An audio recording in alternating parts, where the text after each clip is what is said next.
So it's an early morning as you guys are making your way.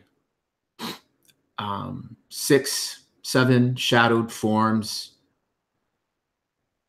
under very little light. There's this very gray mist still clings to the grass. And up above, almost mirroring it, is a gray sky. A gentle rain is falling. Not a miserable rain like you guys experienced in the old forest, but more of a welcome rain like one would see in spring, especially late spring. The air is not cold. A rain that would water wildflowers and help gardens to grow. You're following a path left by Thomas. He's chatting away with Arafor at the front of the procession. The track is easy enough to follow. The boy, in his haste to flee from this ghost, turned up a lot of earth, bent grass stalks, and turned over stones once covered with moss. Lily, you hear him chatting away with Arafor.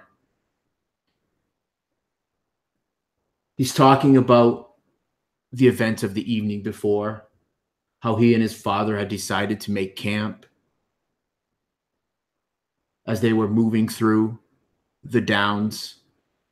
He had told you to trap animals, probably for their pelts. He's telling Arafor that he had tried to fight off this ghost with his father when his father yelled for him to flee. And that was the last time he saw him.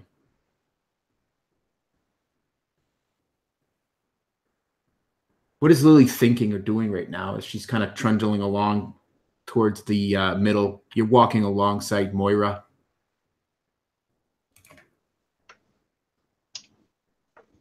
Lily's looking around in case any sort of trouble comes up and trying to be really alert, but as they kind of walk on and Arafor's obviously doing the tracking, her mind kind of wanders back just a little bit. And she remembers spring rains in the Shire. She remembers her hobbit hole and her mother and her father. And it's a little sad, but it's kind of, she's also, they're happy memories. And then she's like, oh dear, here I am out in the middle of nowhere and it's a long ways away. And she gets just a little bit homesick too. And then she kind of snaps to and starts paying attention again to what's going on around her. Yeah, the ground is cool and wet beneath your feet as you deftly kind of step from one spot to another, avoiding slippery stones. And you hear Israel's hooves clomping along through the now wet earth, turning it up. There's not much conversation other than the voice of Thomas. Arafor. So Thomas now is, for the better part of a half an hour, been chatting with you. He hasn't even seemed to notice that you've said very little in return.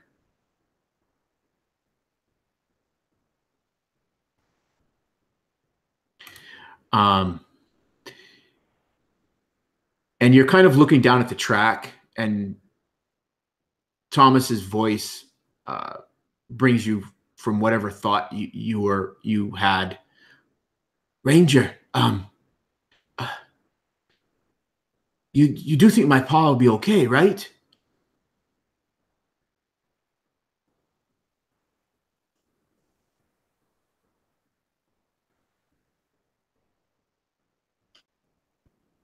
Arafor tries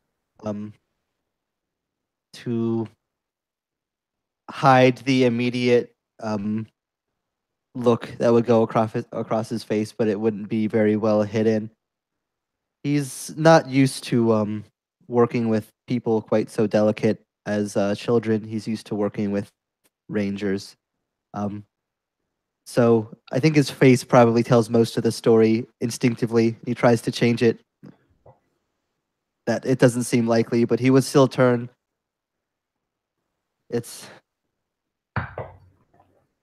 possible. The very dangerous place. But it's possible. That's what I try to tell my father. There's better places that we could have trapped game.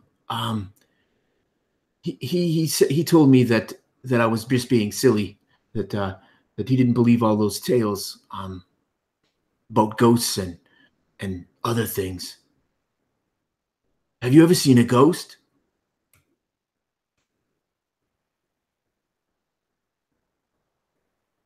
Arafor's mind immediately flashes back to the Nazgul that they saw not but a week and a half earlier at this point. Yes, I've seen them. They're real. You see this, there's this kind of this conflicted look on his face as you say that. He kind of stops for a second, but then he quickly picks up pace to keep stride with you, Arafor. You get a sense that he was almost wishing that you would discredit what he believes he saw the night before, that you would tell him ghosts weren't real and that it was just a mind playing a trick on him. But as you say that, it almost causes his the color to drain from his face. Well, what do ghosts do?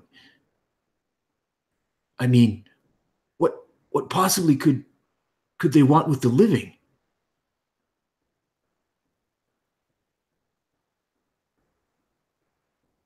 That all depends on the manner of the ghost.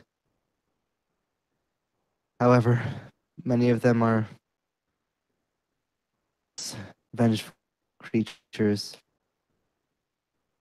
beings who didn't die a proper death, who found something lacking in life that it drove them forward. When you say that, The object of their desire can be many things, or few good.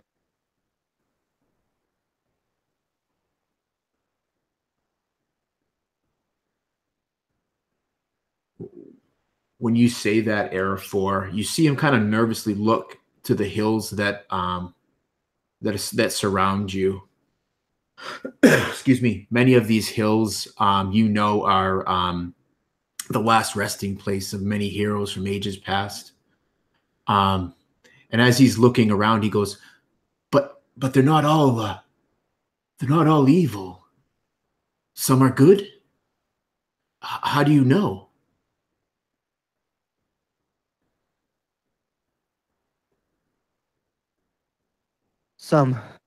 Some are, but not many. For the most part, they're dangerous creatures, and you can usually tell because they'll. And like, he's not trying to scare this kid. In fact, he's trying not to be too direct, but there's just not really much of a way to talk about this without being incredibly direct. The ones that are evil will usually make it pretty obvious.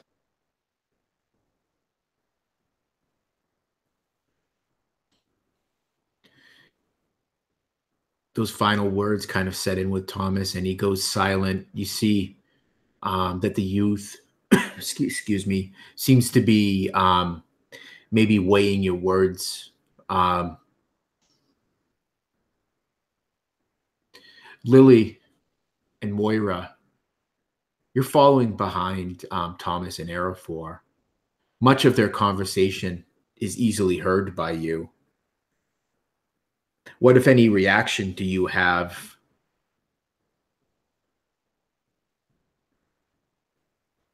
Lily kind of looks up at Moira, and she just sort of whispers to her, "Moira, Have you got any experience with ghosts? I've never seen one. Except maybe some of those dreams we've had. Moira looks down and kind of shakes her head at you and steps forward a little bit and just touches Arafor on the shoulder and gives him a look like, you're scaring the kid.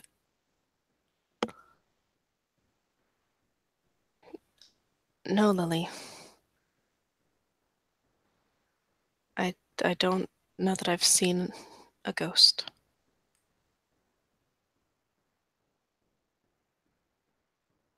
Yeah, and I think Arafor would probably understand that that's happened in the look that Moira gives him. And he would turn to Thomas and say, "But it's enough talk of such things right now. Right now, we should focus on our goal.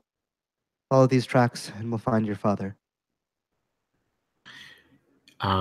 Thomas seems to steel himself, reaches up an errant hand and kind of flicks away an errant brown curl from his eyes. It's soaked with the light rain that is falling. And you continue to follow this path, Arafor. It's very easy. A ranger of your skill has no trouble following it. Probably within the next half an hour, you come across this camp. And you know it's a camp because you can see bedrolls laid out. You can see the workings of a fire. You see miscellaneous gear kind of just strewn about. As your eyes kind of cast across it, Arafor, you can definitely tell there was some sort of struggle here. You see the bedrolls. You see, a few packs, a small cask, all kind of just tossed about. Many of the stuff in these packs has been strewn about on the ground, now soaked with the rain. You see several shovels and picks laying nearby as well.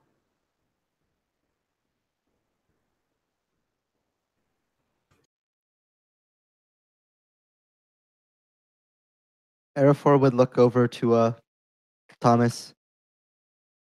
"Was this the camp that you were at?" He very slowly nods his head as he looks to you see his eyes are locked on the two empty bedrolls.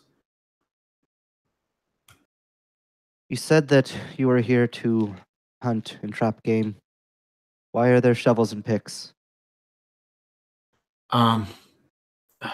Well, sometimes we, in case we had to build a pit to trap the larger animals like wolves.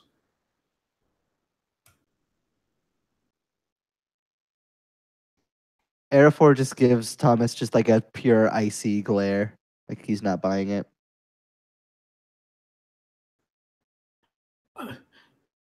What, you're not calling me a liar, are you?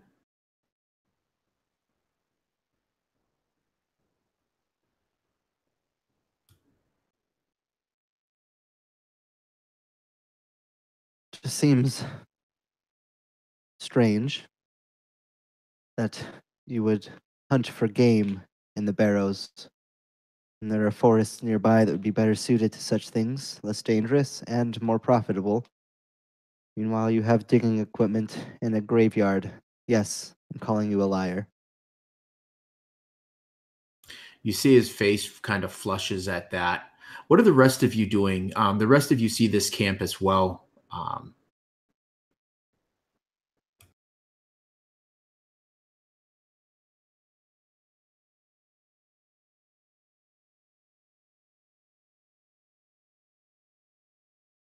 So I think Moira is sticking close to Arafor. She's listening to this conversation, not wanting to believe that this kid had lied to them, but faced with this evidence, she can't really deny it.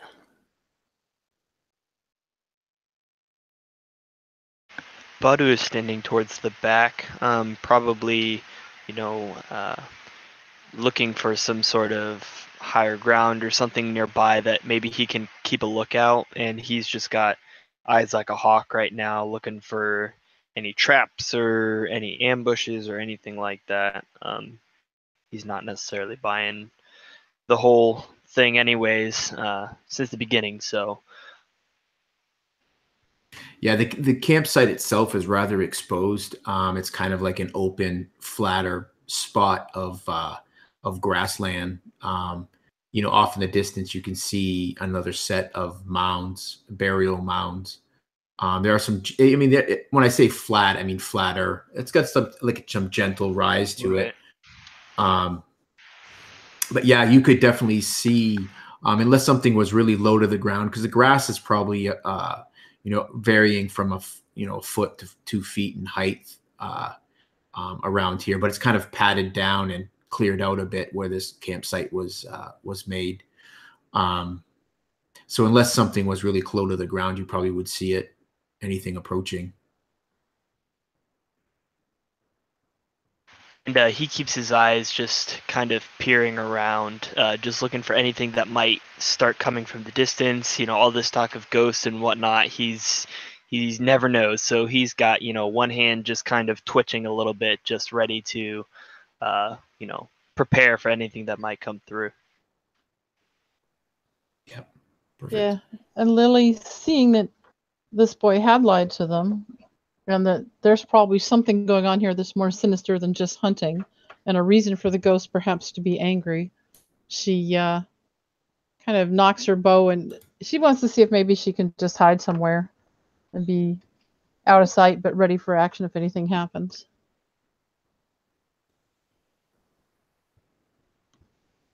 So. Okay, perfect. So this boy face flushes red as he looks at you, Arafor, and you see he's red with anger. He goes, "My father would not take much to you calling us a liar. We are here hunting game. There's a wolf that prowls these downs called a bargas. Many would pay good dear money for its pelt. We're but four poor farmers. We'd have to farm a year to make what we could get from selling 2 pelts." Would that name mean anything to Arafor? Yeah. Yeah, Bargist is kind of this twisted excuse me, kind of a wolf. Not quite as big as a warg would be, the evil wolf kind. But it's definitely larger than it's got like maybe it's stockier. Think of like a pit bull, but it's got long shaggy pelt, and it's got more rather than the long snout that a wolf would have. It's a little bit shorter.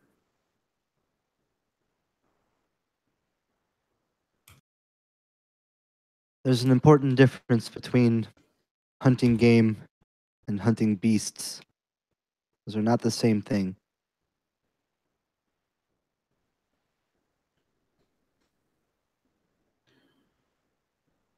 He's just kind of still. You see his hands kind of flexing a bit.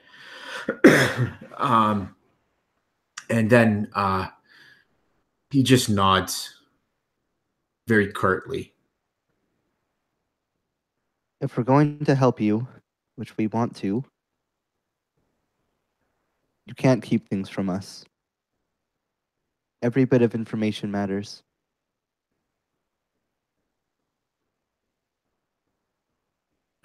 Okay.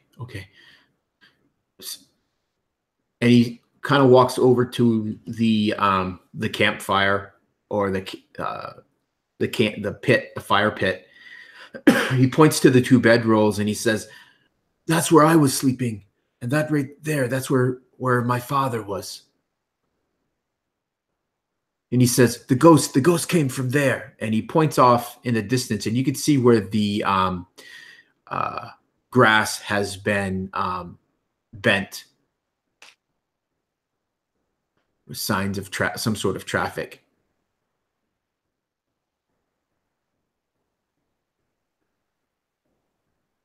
So with a in case it matters, a 23 survival, Arafor is going to look for signs of around the campsite of where the the dad might have gone and how. Whether maybe if he was going on foot and there's footprints, or if he was dragged and there's drag marks. He's trying to get an idea of maybe how and how he was left from this area rather than just what direction.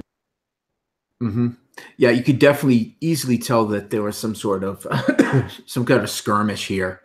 You could see a multitude of like booted footprints. Some you would probably associate to Thomas's boots, and then a larger pair that you would believe were caused by Thomas's father, and then you see some other scuffs and markings in the soil. And you said it was a 23 survival. Correct. Yeah. So you could see that Thomas's father wasn't dragged away. Whatever it took him carried him away.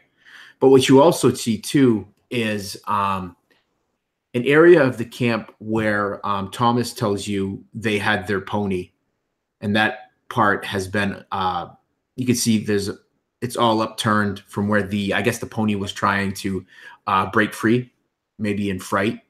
And you see no evidence of the pony anywhere.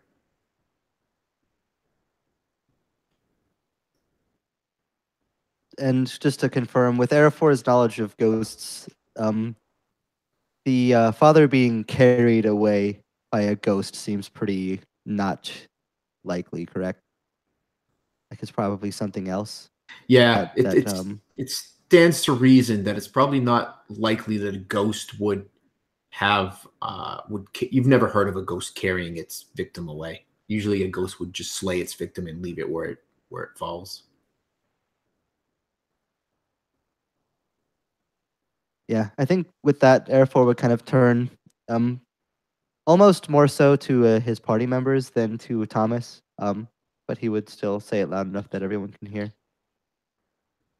Well, there's news, both good and bad, depending on how you want to take it. Looks like whatever was here carried Thomas's father away. You can see right here, he kind of points to parts of the camp in the dirt, where his tracks end and where his scuff marks begin. Which means whatever was here probably wasn't a ghost. But clearly there was still something here.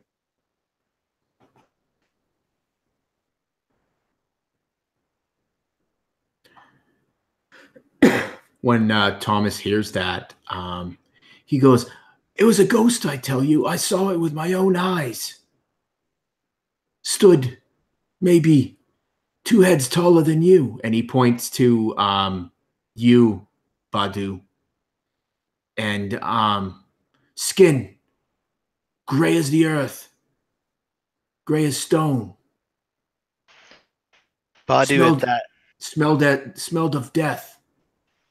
Badu at that looks down at Wari and kind of that wide-eyed look, remembering the last thing that they saw that was about 2 heads bigger than him and how that ended up with Wari and his friends. So he kind of has that feared look like, oh, geez.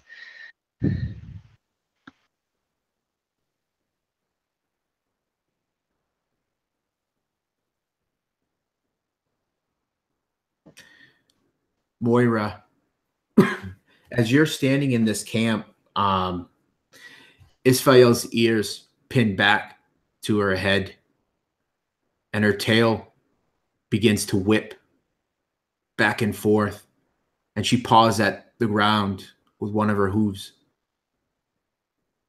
You know that she smells something. Her nostrils flare.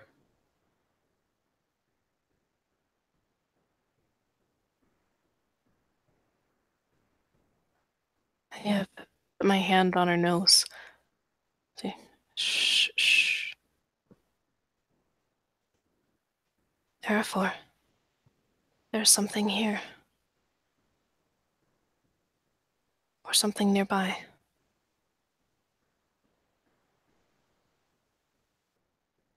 With that, excuse me, Arafor would immediately go into like full alert mode, starting scanning areas, just trying to see what might be causing the horse to be so on edge.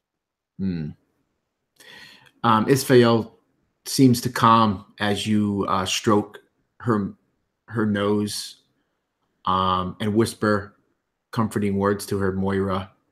Your ears come up off her head, and you see them just kind of twitching around, kind of listening. Her nostrils still flare, but her tail is not flicking side to side quite as aggressively as it was, and she stopped pawing the ground.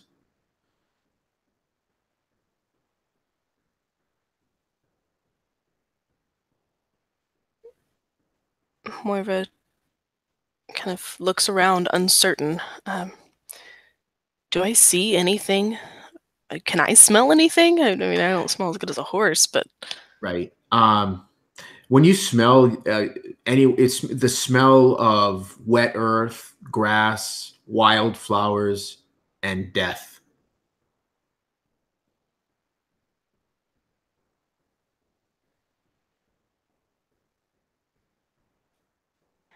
But as far as seeing anything, you don't see anything. Badu, you see the large man is holding his axe at the ready, and his head constantly scanning the grasslands around you.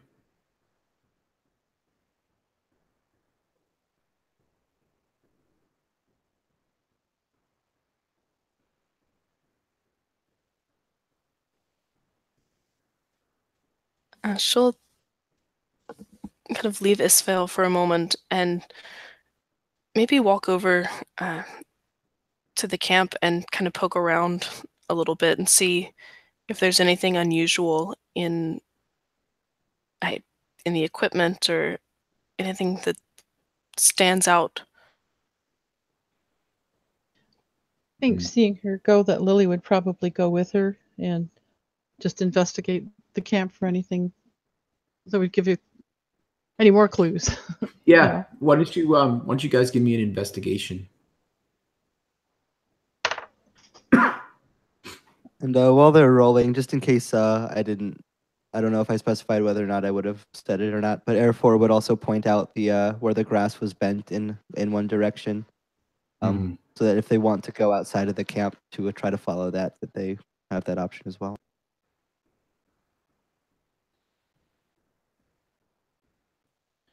Yeah, nothing stands out to you, Lily, as you kind of walk along, just casually inspecting this camp. Moira, you see a small, by one of the packs that's kind of burst open and spread about the ground. It's just very mundane gear. You see like cooking utensils, a pottery crock that is now shattered. You see a small, rather plain-looking short sword resting in the ground near the pack. The only thing that stands out to you is you see no gear that one would skin game with. No skinning knives. No pins that one would use to kind of stretch the hides. Moira is familiar with these kinds of basic things. And she'd turn and she'd look at Thomas. And she'd look at Arafor. How would you skin a wolf? How would you stretch the hide? Where are even the ropes for it? There's no scrapers. You see his lip starts to shake a bit as you confront him. His eyes scan across your group, looking for any support, and he finds none. He's like, well, my father's pack isn't here. I don't see that. It's probably in my father's pack if it's not mine.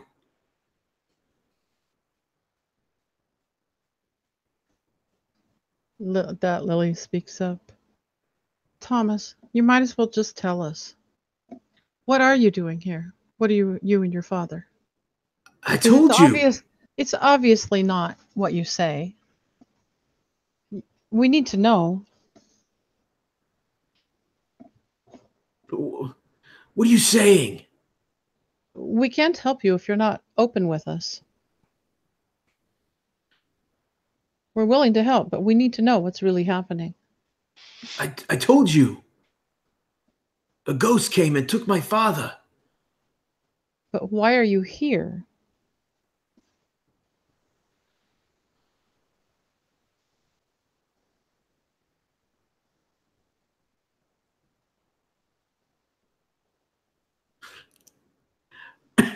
He just looks at you and he just shakes his head.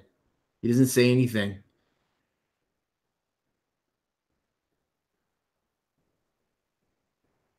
Arafor is going to kneel down so that he can like look this kid like dead in the face on even grounds and like puts a hand firmly on his shoulder.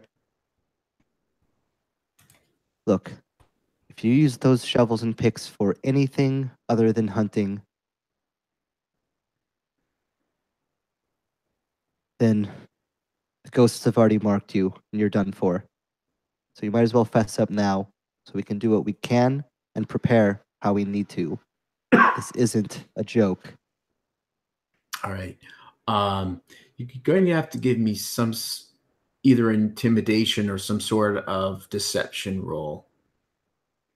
Yeah, I'm guessing it'd be like intimidation because I'm basically trying to Yeah, tell you him can- that the ghosts are gonna kill him. So that is 15 in total. Yeah, he looks at you, and you see it. You see his eyes starting to well up. He said, "They will."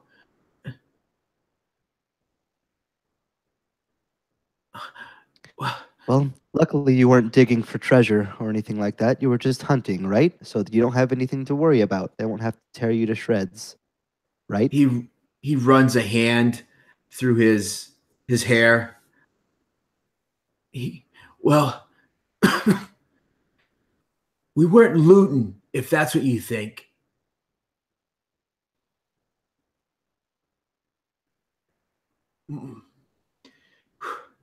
My father, he inherited a map and got it from his uncle. He did when his uncle died, and uncle always had money and said that he buried it out here in the downs.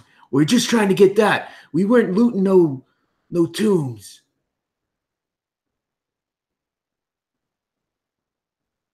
Are you sure? You've already lied Yeah. before. No, I don't. I don't want no ghosts. I just want my father back.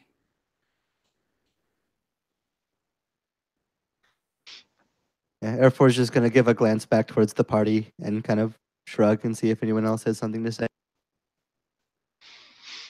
Can Worry try to scare the bejesus out of the kid when he's talking to Arafor? What were you thinking? Just like coming up behind him and just shouting at like the top of his lungs or something, just ever so quietly, like when he's all like paranoid and concentrating on him. Yeah, once you do that, he just screams. And he turns and he sees that it's you. And you just see just what little bravery this boy was holding on to. He breaks, and he starts to cry. He goes, "We weren't here for looting. I told you, it's my uncle. He buried treasure out here. We was just using the map to find it. Do you My have a father's a map? good man. He wouldn't be robbing the dead." Do you have a map? And he goes over and starts searching through the littered ground, and then he opens the pack and starts digging inside it. He looks up and he shakes his head. I don't see it. It's not here.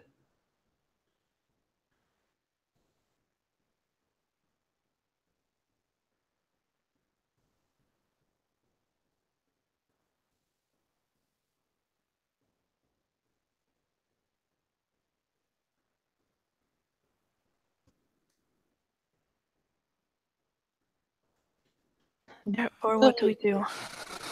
Right. Lily was just gonna look at Arafor too. She's like, Arafor, is there any way to track whatever walked off with his father, or? I was gonna point that trail of the where the the grass and where that he found when he was first kind of the camp. Say, Can we follow that? to yes. Don't see much else for us to do here. What do you guys think?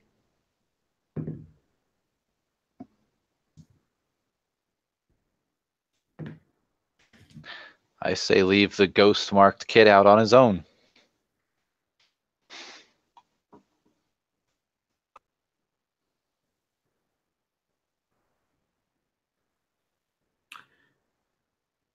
Oh, looks like we just lost Jeff. You see Thomas. He turns his tear-streaked face towards you, worry, and then he looks at the rest and he goes, "You're not really going to do that, are you? I mean, you can't do that. Leave me here." Why not? We don't help thieves and liars. That's what you are, aren't you? No, sir. I was just afraid. I didn't trust you. I didn't know who you were.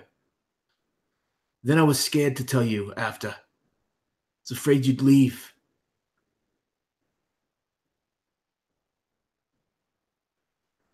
And I think that's just what we should do. Liar and a thief. I ain't no thief. Neither's my father. It's his inheritance. He got it from his uncle. That's not stealing. If it's inheritance, why is it buried?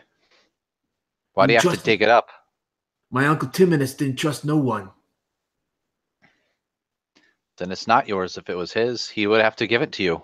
He's To be dead. inheritance. He died 2 months past. But did he give you the money? Gave my father the map that leads there. Might as well as giving us the money. Not really sure that's how it works, kid.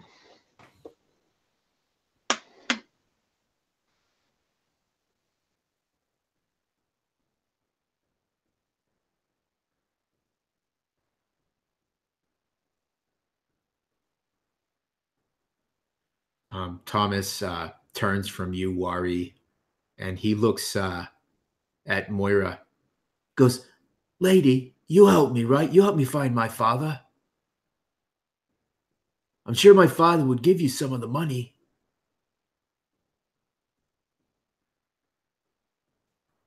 We're not looking for money.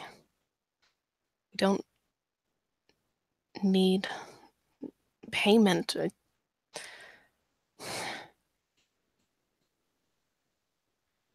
We have things we need to take care of. People we have to get back to. If we can help find your father soon, then we will, but we cannot linger here. He nods his head vigorously. And you must understand that we will not trust you.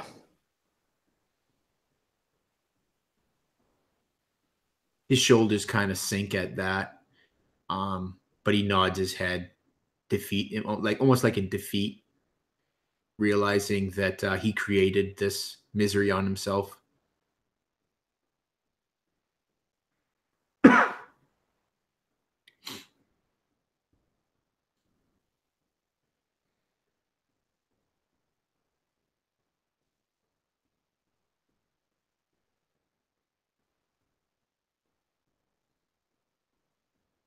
So what will your fellowship do? The rain is starting to slow. Clouds are starting to break a bit, and you're starting to see those first lights of late morning sun peeking through.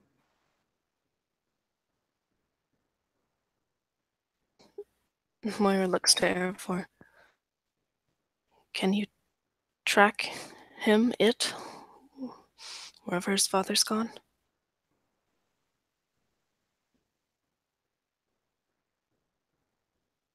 Let's left use like that, kind of gesturing towards the grass. Should be able to keep up on it, but there's no guarantee. I want to try. I can give it my best. Yes, I think we should. If his father is alive and we can save him, that would be good.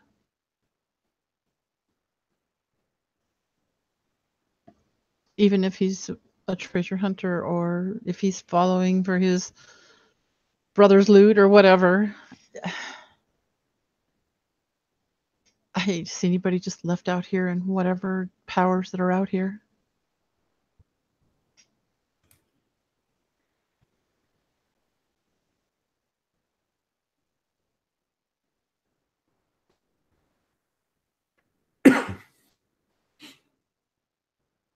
Yeah, so if you guys are going to follow this trail, Arafor, you could give me a survival roll to follow this path. I believe you're already at advantage, but it's fairly easy to follow.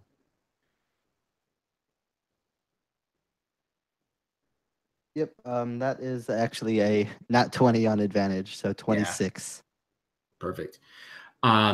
You start following this path, leaving this camp behind, and you travel again. It's fairly easy. It's as if no attempt at all was made to hide the track that was left. Whatever it was, it didn't fear any sort of anything following it. As you follow it for a few hours, that's when you first see it. You would probably see it first there, for you see those first dark brownish red spatterings of blood across the grass. And as you draw closer, you see quite a bit of blood has been spilt across the grass on this trail. The grass here is matted down. It looks as if something large either sat or walked around here, pressing down much of the grass. Then the trail continues.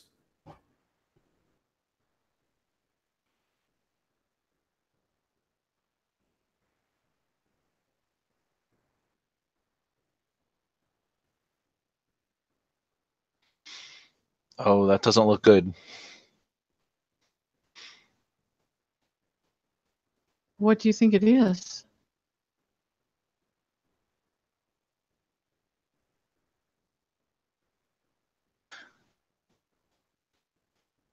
Warry doesn't know, but he just eyes his direction toward Tomas, not saying a thing. Lily kind of nods, looking at Thomas also.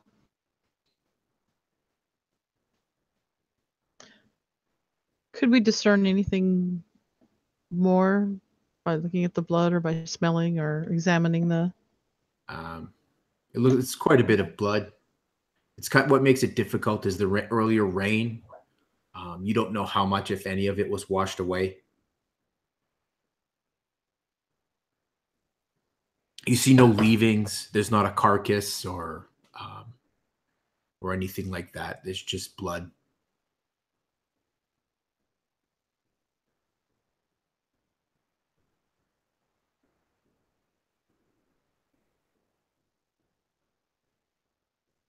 Thomas is kind of pacing a little bit in this small matted down space of grass. He's seen the blood too. One of his hands is kind of resting on the short sword that he had taken from the camp. He looks at you, Arafor. Steeling himself, he says, "I'm sure my father's fine. Probably injured."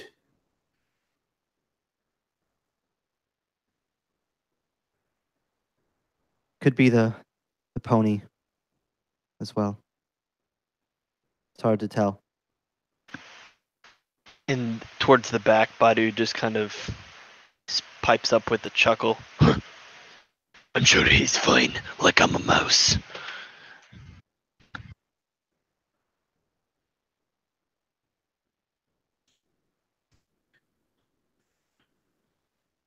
So you guys continue to follow this trail for another hour. And as you do so, the weather doesn't change. The sky does cloud up a bit.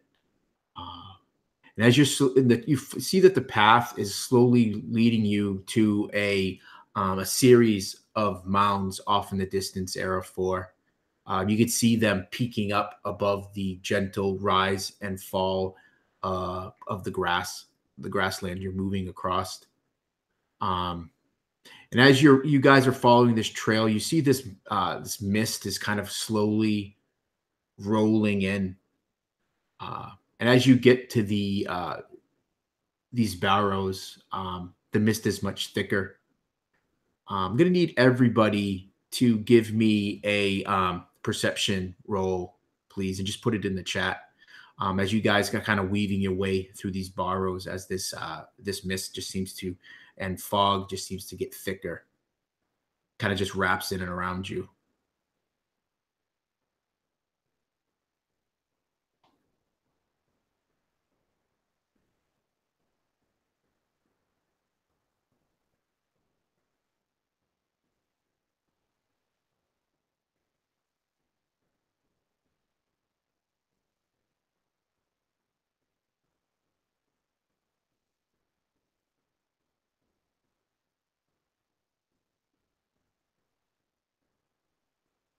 Oh, I'm sorry. Did I say disadvantage? I meant to say disadvantage. My bad. I was looking at your rolls and I'm like, wait a second. I think I forgot to tell them disadvantage on this. Darn you. Dang it, Lionel. Sorry. My bad.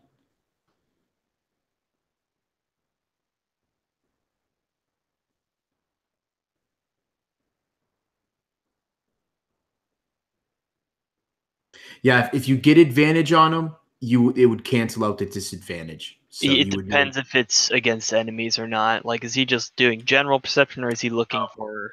I would say that would apply.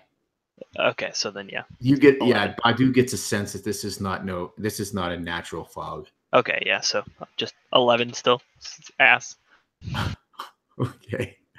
All right. So your fellowship is moving through. Thomas is no longer chatting. You've realized, Arafor, that Thomas is the lad is probably talking because he's nervous. But as you enter these barrows, weaving your way through these mounds, and this fog starts to get thicker and thicker, he stops talking, and you go on for several minutes, Arafor, and then you stop because you're having trouble finding the path. You look down, and then you find it. You turn, and you see Thomas standing next to you. Several tense moments, seconds pass, and you see no one else. Moira, Lily, Badu, and Wari are lost in this fog.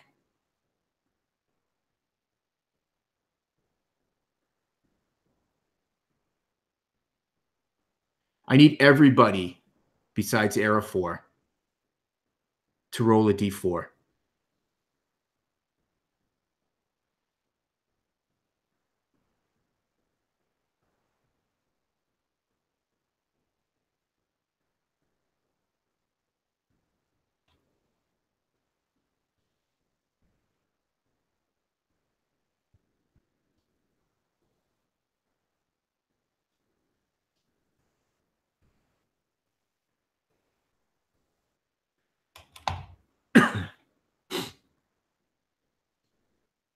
Moira, you're riding along, following Arafor, Lily trotting along beside you, and Isfael.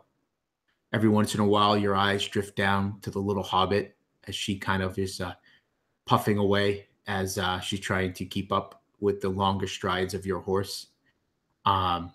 Too proud to say. You should have told me that before. and this fog's kind of rolling in around you, and then you look down.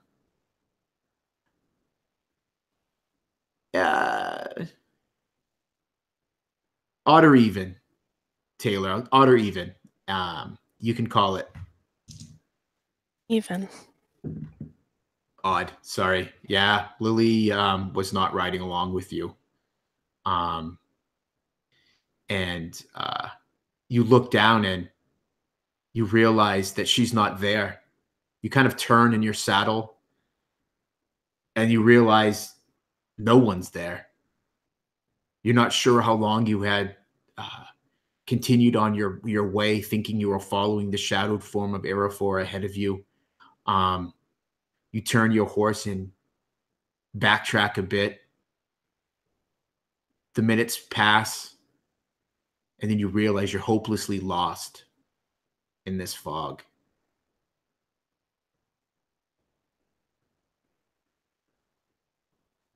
Moira feels a sense of panic. The fog is closing in, and it's this kind of claustrophobic feeling of being alone. And she strokes Isfael's neck, reassured by the warmth of another being, someone else living. You can't shake this feeling of dread that seems to just permeate the air around you. This fog seems to cling to your skin, and it feels as if something foul is touching you. To give me a wisdom save.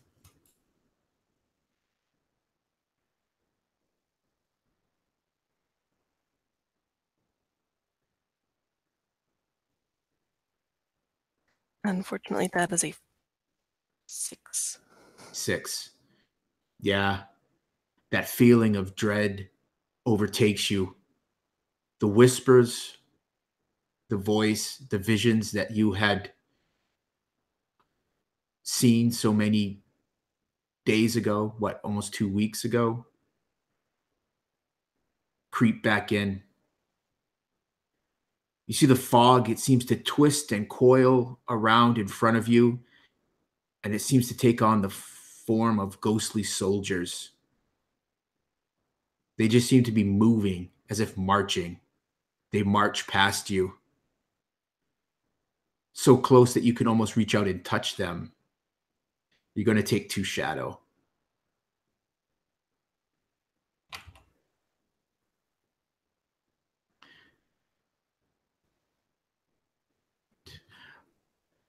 Lily, you are trotting along next to Moira and Isfael. Too proud to say if your legs were tired or whether or not you wanted to stop for second breakfast. Levensies.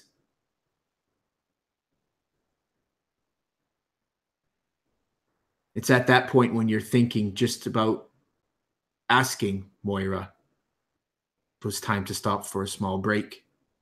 You realize she's not there.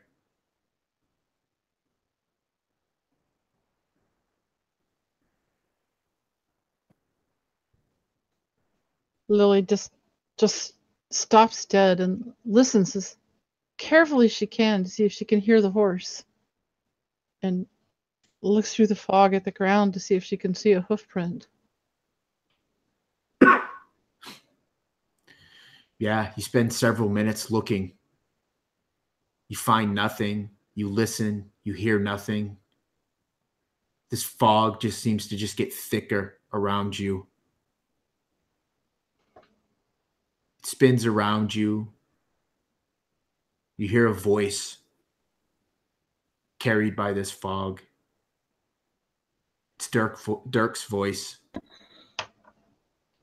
He blames you. Give me a wisdom save. Is this against corruption? Yeah, you think, Carol? Well, I wanted to confirm before I did it with advantage. Yes.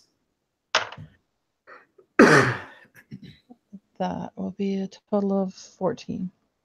Yeah. You try to cover your ears to block it out, but it doesn't stop. It doesn't stop it. He blames you for dying. It was your idea, he said. I didn't even want to go fishing that day. I would still be alive if it weren't for you. And she hears that, and she hears also her own blame against herself. If I had only moved quicker, if I'd only done more, if I'd managed to kill the goblins. You look up. Maybe I could have somehow missed healing him. You look up, and the mist in front of you has formed into a ghostly, semi-transparent form of Dirk. He's looking at you. He says, "It's your fault. You killed me." Like, Dirk, I miss you so much. I'm so sorry. His cold hand reaches out at you, and he tries to grab at your throat. You're going to take 2 shadow. As you close your eyes against this apparition, you can feel the cold fingers. And then when your eyes come open, they're gone. Lily just stands there and shakes and looks around thinking, that can't be Dirk, but oh, I let him die. And she just is very sad and just sort of this emptiness fills you. Sits down in where she is, having nowhere to go and nothing to do. Maybe keeps a weapon ready, but it's just yeah. I probably see Lily having a good cry there too when she does that. Yeah, she's miserable. Wari. Wari. You have dark thoughts in your mind.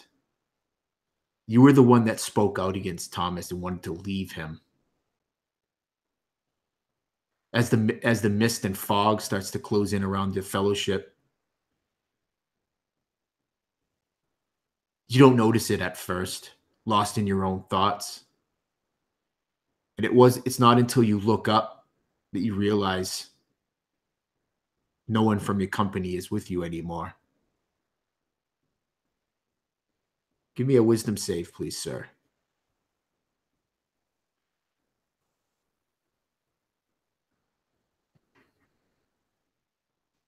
$18. Perfect. Yes. Whew. You feel this feeling of dread as you kind of walk through this mist. You think out of the corner of your eyes, you see these apparitions starting to form, but you steel yourself against them, putting one stubborn dwarf foot in front of the other, believing that you know the way, hoping that you know the way. And you will not take any shadow, good sir. Nice. What are these? What does this fog and apparition look in dark vision? Since he can see in the dark. Yep. So yeah, it's not really dark. Just think it's like almost like a whiteout condition. So you could see probably about 5 or 6 feet around you, but then it's almost like a wall of fog. So you see these shapes starting to form. They look very similar to the shapes that Moira had seen, the shapes of soldiers. Nice. Yeah, Worry would continue on, like you said, like one foot in front of the other, just like maybe just thinking that it's playing in his head and just push past him, like his arms kind of like just pushing the fog out, trying to find somebody. Probably just still walking straight ahead, Perfect. Badu, you are following along as well. Whispers in your mind. Now, these are whispers that have never truly left you since your encounter, your fellowship's encounter with the Nazgul. The only reprieve you had was those days you spent at Tom Bombadil's cottage. But since coming to the Downs, you've had these constant whisperings just at the edge of your mind,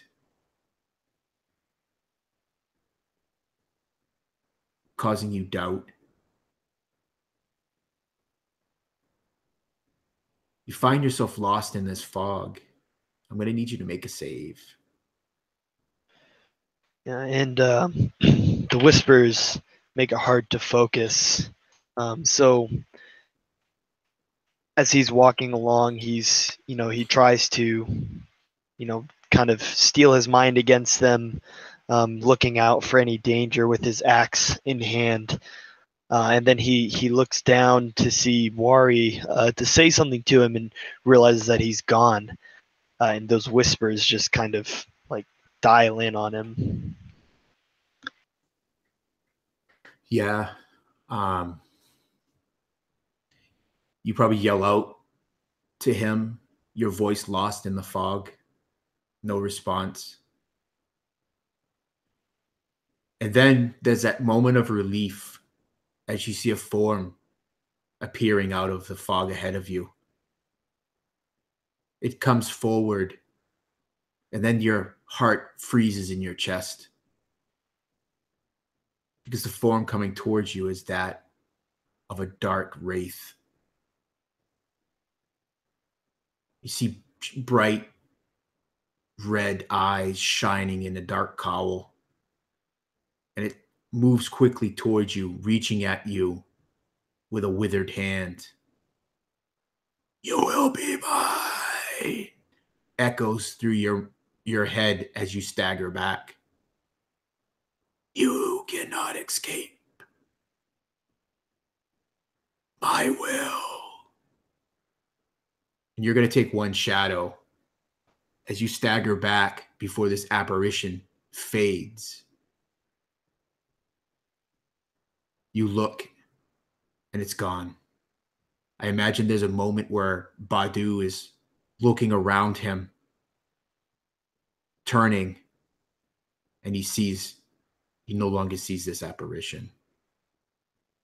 Yeah, and as it reaches for him, and he starts to fall backwards, he probably loses his balance and swings his axe for it, and he just screams no, and he swings his axe, and when he lands, he looks up and he sees that it's gone, and he calls out for Wari and Lily, and tries to get his way to his feet and starts slowly skulking through the fog with both hands on his axe, just waiting for something else to jump out at him. Yeah, I love that. Actually, what I think I would say different is, so as you swing the axe, it actually passes through this apparition of the Nazgul, and it kind of disrupts the image. And that's when you realize, when you look up, that it's gone. Yeah, perfect.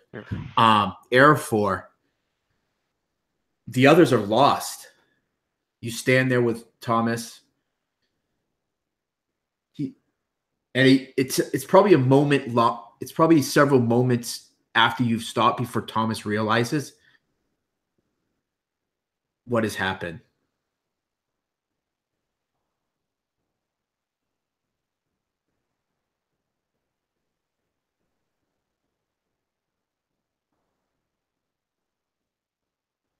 Yeah, Arafor would put a hand on Thomas's shoulder just to stop him. I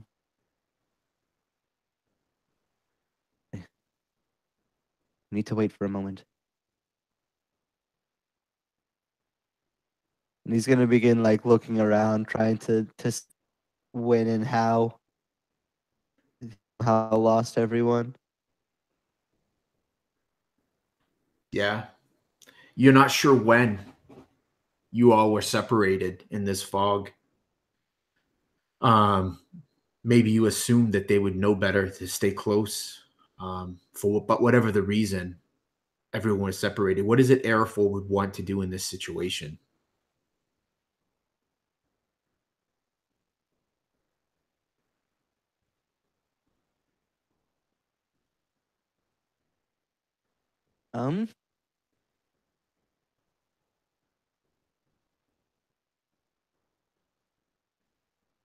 Good question. I think that Arafor would probably he would stay still for a little bit, maybe just a couple minutes, just to make sure that if they're behind, maybe that he actually left them behind, that they might approach, if he gives them a little bit of time. But if it became apparent that that wasn't the case,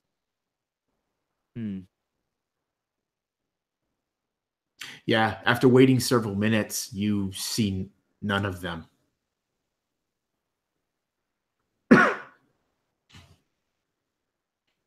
Yeah, I think Arafor is saying in his mind whether or not it's more helpful or more dangerous to try to make some noise, to try to get everybody back on track. And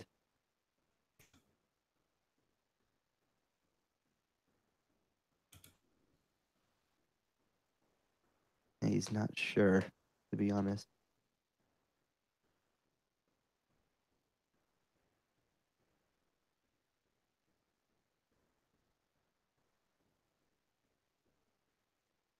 I think what he's going to do at first, at least, is try to start going out in a circle, pattern around from where he is, trying to find signs of the others' movement, them specifically, then perhaps. And if that doesn't go anywhere, then he's going to try something else. Perfect. Yeah. Why don't you give me a survival roll? Actually, why don't you give me 2 survival rolls? Alrighty, the first one's a 19. Mhm. And the second one is also a 19. Perfect. Excellent. So you and Thomas start doing that. Thomas staying very close to you now. This fog's still very thick. Badu, as you're sitting there, you see 2 forms. You're not sure how long you've sat there when 2 forms materialize out of the fog. You see the form of Arafor and Thomas. Lily kind of jumps up and then she's holds her little dagger just because she doesn't know if that's Airful. No. Didn't I say Badu? I'm sorry. I thought you said Lily. Yeah, I think I thought I said Badu. I hope I didn't say Lily. Anyways, Badu's kind of, he's probably got his back turned to them for a moment, and he probably just hears, the moving of leather or something, and he'll turn, and he's got his axe, fully raised, and he turns with wide eyes, and as soon as he sees Arafor, he lowers his axe just a little bit, and looks around, but doesn't. He's still not quite sure, just because of the aberration that he saw before. He kind of keeps his distance a little bit, and waits for Arafor to say something to him.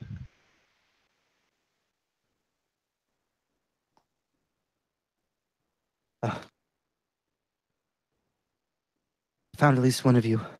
Have you seen where the others have gone? And Arafor's kind of got his hands up, kind of like he's with the alley on edge. So he's like kind of gonna keep a little bit of a distance and keep his arms kind of raised, of like, I'm not trying to do anything crazy. Yeah, and once he spoke, he would kind of feel the normality of it, and he would stand up a little straighter, lower his axe a little bit, but not all the way. Like, he's still looking around, looks like he's ready to hit anything, but not Arafor. No, I haven't seen anybody. We got lost in the fog. Yes, I should have been more careful. Sorry. I think Trying it's to all of follow our a fault. trying to follow a circular pattern just to try to see if I can grab people where I can. It's tough to keep track in the fog, though. All right, let's stick close together. And he would kind of take file behind Arafor and Thomas, and probably like put one hand like on Arafor's back or something, and then turn around with his axe in his other hand, like so that he doesn't lose Arafor, but he can also watch their back at the same time. Yeah, perfect. Yeah, you guys realize if you stay probably within 6-7 feet of one another, you can see each other. But if you go much beyond that, like 10 feet or more, it's like you almost get lost in this fog. As several of you know. So the three of you set off to find the others. You notice the ground. You see the hoof marks. You see 1, 2, 3, 4 sets of hoof marks. And you realize that someone seems to be going in circles. You follow these until the form of Isfael and Moira. First a vague shadow, and then comes full in view. You see the flanks of Moira.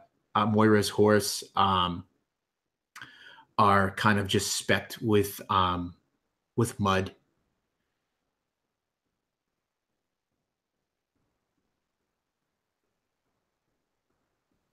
Yeah, and seeing that Airfor would approach again, keeping a wide enough distance. He doesn't want to like approach anybody like and be right up on them without them being prepared.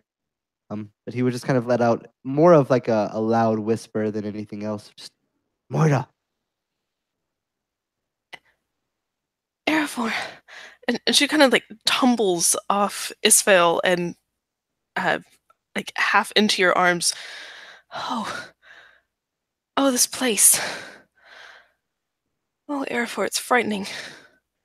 I can't find Lily. It's gonna be okay. I've already found Badu, and now you. And you see the hulking man looming up behind Arafor. We got separated in the fog, but should be able to find the others. She nods and takes Isfael by the reins and stands very close, like kind of between Arafor and Badu, not wanting to be up on the horse for fear of getting lost again. Yeah, and as you're doing that, you all notice this form, stocky, starting to materialize from off to your left. Wari kind of wanders into your vision.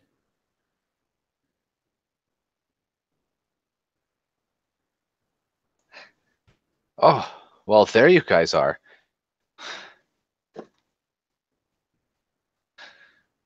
Where did you run off to? I was following these horse tracks around forever.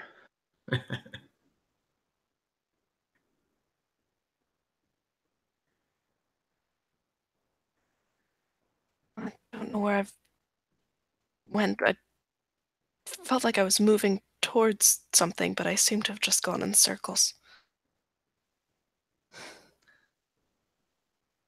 I thought as much. I felt like I was going in circles following them. It's okay. Sorry. It's all right. He looks around. I'm sorry. I could just imagine that. You're going in circles, Moira, and Wari's going in circles right behind you, just following you. Fervently stomping on the ground. Never catching up with each other until just now. Just like angrily stomping on the ground. These damn horse tracks. Wait, there's another one. They keep picking up more and more riders. Lily, as you're sitting there, I imagine maybe even at this point, you've probably pulled out your pipe and you've started to smoke a little bit of your pipe weed. You hear the murmured sounds of conversation off in the distance. Yes, yes. Lily's exactly right. She was smoking her pipe to think and to calm herself. And she can hear the murmured voices, and she almost rescues them. Yeah, almost recognizes them, and so she because she can tell which direction they are. It isn't completely lost in the Sure, fog. give me a survival roll. All right.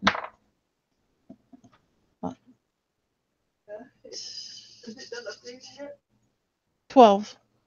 Yeah, you start staggering off in the direction of the voices.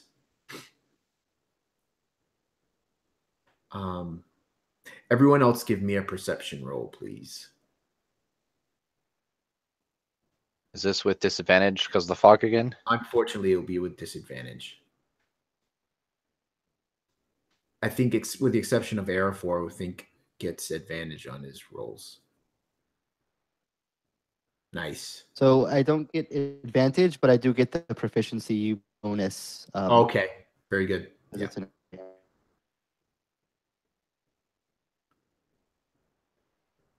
This is great rolls, guys. So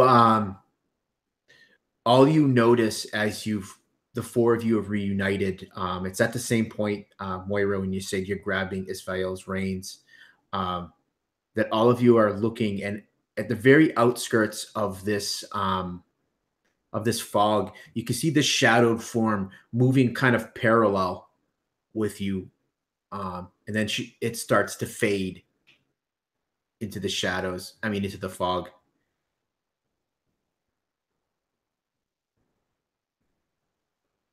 It's a short form, lily-sized. Lily, stand still.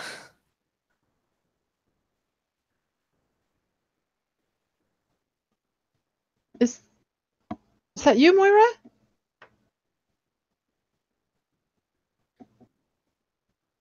As you hear the voice of Lily and you turn your head, you see the shadowed forms of several folks, and you even see the larger form of Isfael. And as you take a few steps forward, the fog is significantly thinner, so you can see the other members of your fellowship. You are now all reunited, having lost several hours in this fog.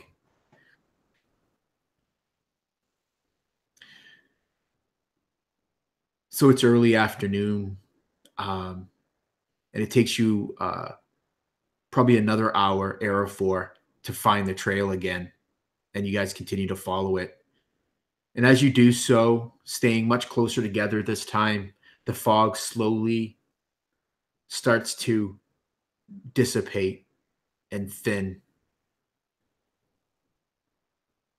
And then it's gone as if it had never existed at all. That feeling of darkness that kind of hung over you as this fog surrounded you goes as well. You stop quickly and have a bite to eat, maybe to shake off the experience of the fog, and then you continue on the trail. It's mid-afternoon when you come to this small hollow. The trail leads down into this on either side. It's banked on either side by these large mounds. And off in the distance, Arafor, you can see another mound covered in stones rises up at the end of this hollow.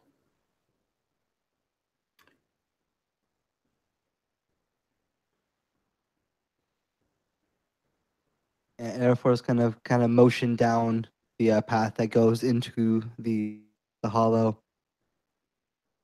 Well, the trail leads down through there.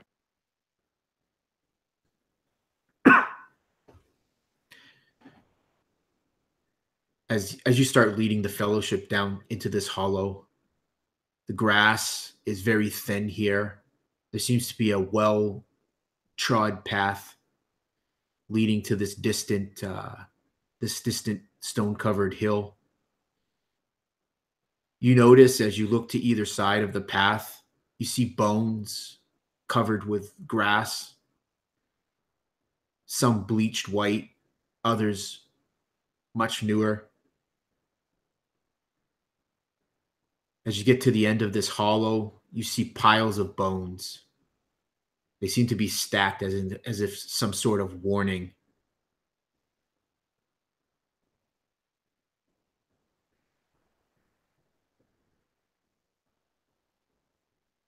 As you look up this hill, you see this great stone has been rolled to the side, and there's this dark opening that leads into the hill itself. I think we'll take a break right there. So let's take a 5-minute break, and then we'll come back.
All right, we'll get started, I think, when Carol gets back. I think she's the only one we're waiting for right now.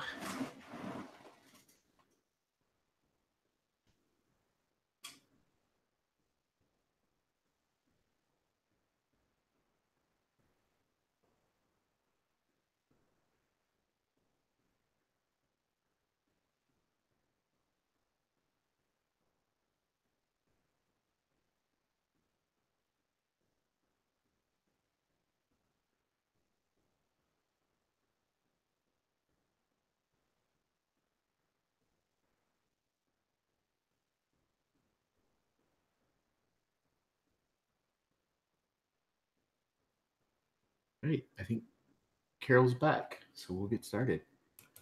So your fellowship stands, excuse me, at the base of this this mound. You notice it's covered in stones. They seem that they were purposely placed there.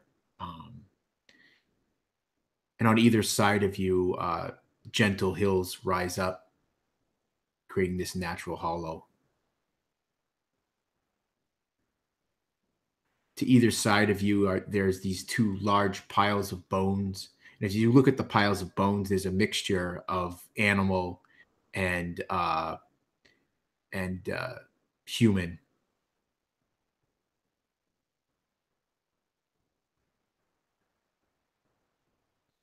Arafor is going to take his bow and begin stringing it, just to make sure that it's prepared. He's going to look over to the others, just kind of nodding to the piles of bones and carefully stacked stone. Whatever is here, we're close. We'll need to be careful. Right. Yeah, the trail leads up this this stone-covered hill, like I said, to this dark opening.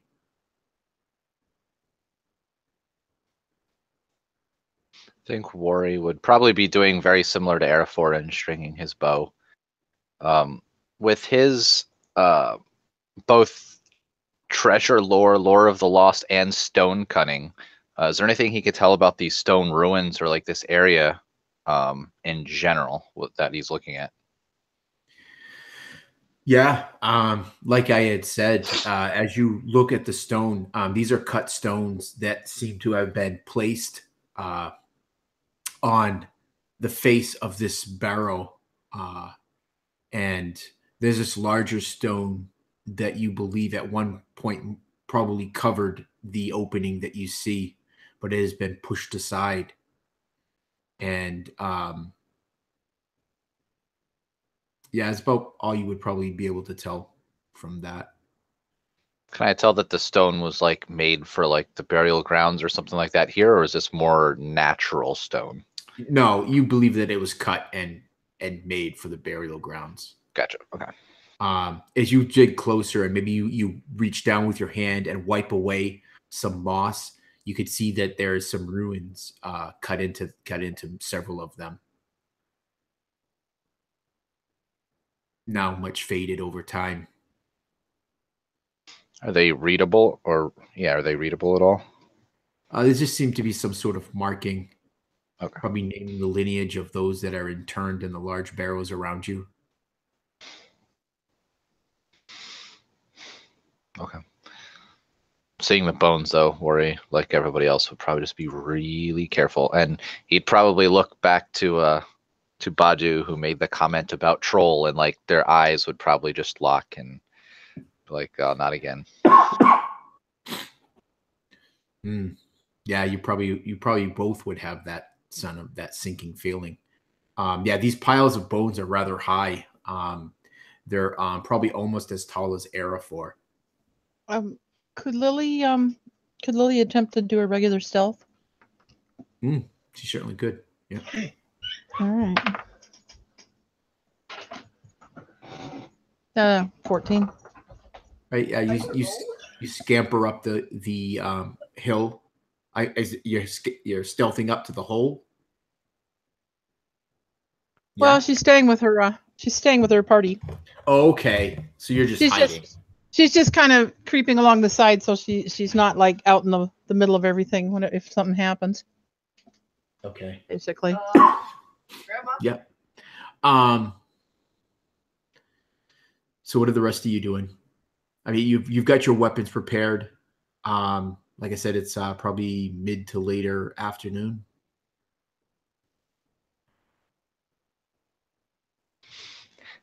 If this goes underground or inside of some type of tomb or cave or whatever, I mean, I'm sure Worry probably knows what it is, but he'd probably start taking lead considering that's his his yeah, forte, about I guess. 15 feet up the rise of this hill is where this opening is, and it goes into this large hill. So Worry would probably take the lead. I don't know if Arafor would let him, but he would try and to sneak around and just see what he can see with his dark vision into this opening. Yeah, so give me a stealth roll to move up to the opening.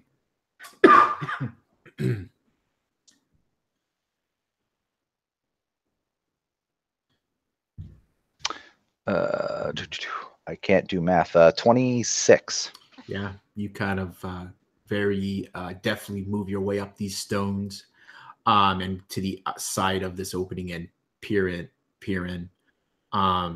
Even with your dark vision, there's a second where your eyes adjust, and you can see there's some shallow stairs that lead down into the darkness of this hill, and you see they open into a larger chamber.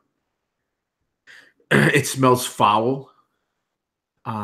As you kind of turn your head and face in, the air is just foul smelling, and you can see that the shallow stairs are just littered with tattered rags and bones and other debris.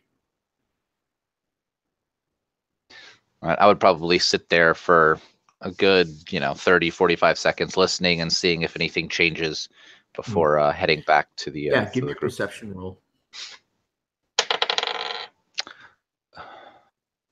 18 total. All right, yeah. You hear this kind of this rumbling sound.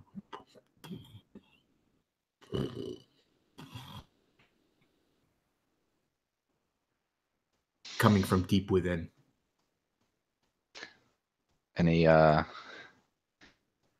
PTSD flashbacks? Maybe a little bit. You also hear a sound that sounds like something hard moving or striking a stone. Not hard, but you can definitely hear that as well. Okay. Then after that, I would make my way back to the group and let them know what I found. And I would still be eyeing Badu at the same time, just shaking my head no, like this is not good. And once Wari comes back and relays that information, Badu, he knows, and he just lets out a sigh of regret and just anguish. He's he doesn't want to. He doesn't want to. Not today.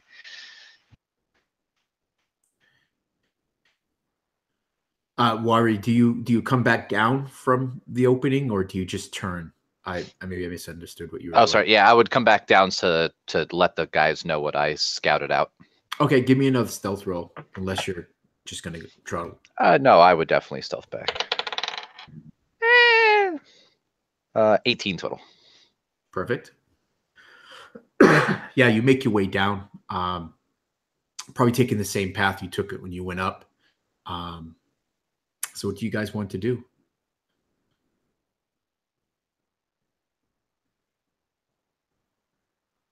Arafor is going to look to, not totally sure exactly the whole scope of what he saw. You see any sign of the boy's father? Or he would shake his head no. Look at the bones a little bit. Are any of the bones humanoid? Yes.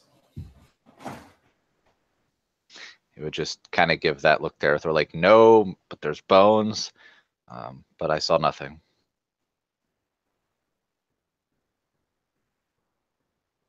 If he died recently, it'd be unlikely that it'd be a clean already.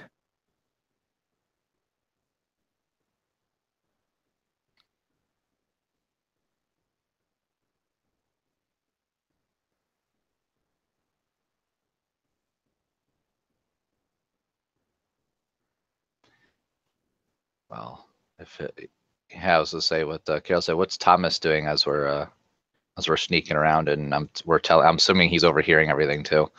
Yeah. So Thomas, good question. So Thomas is kind of moving from one foot to the other.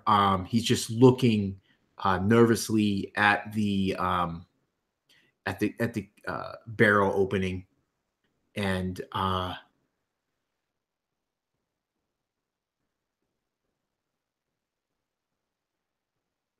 and he's kind of just, you notice his right hand is kind of just reaching for and holding the handle to the short sword that he has at his waist.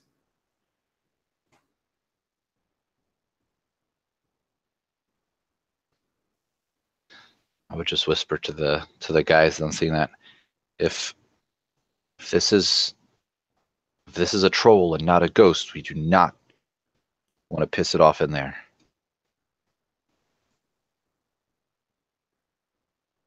Say that like pissing off a ghost would be any better. Well, at least out here we can run. I'm for the idea of being out here. Yeah, it doesn't go well when you go inside. Trust me.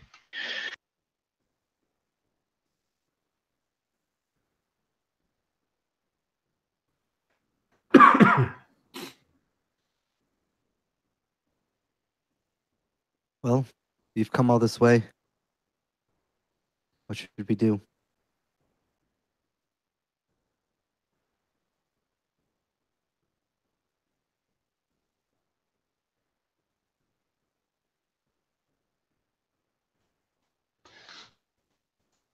I say screw it.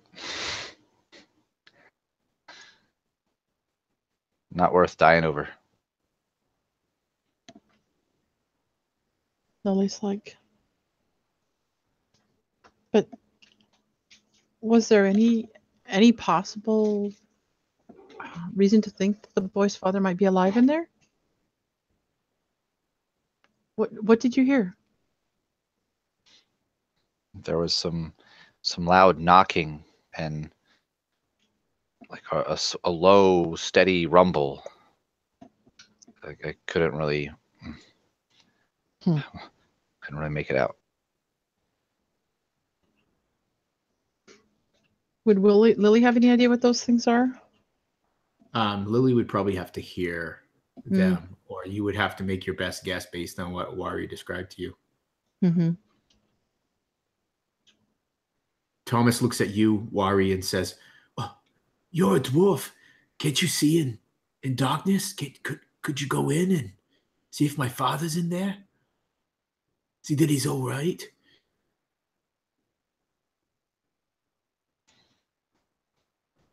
Could I insight check him? Yeah. I don't. He's just been so shady this entire time. What are you checking for? Just that he knows more information that he's not telling us. Yep. Give me an insight check. I don't believe there's a ghost kind of thing, like, at all. I think he saw something. Yeah, that's not very good. 10 total. Yeah, he seems like he's genuine, both in the belief that it was a ghost and that that his father's in that the burrow.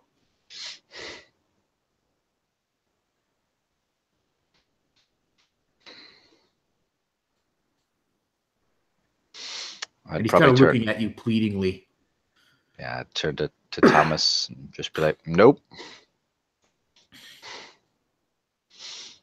Well, will none of you go?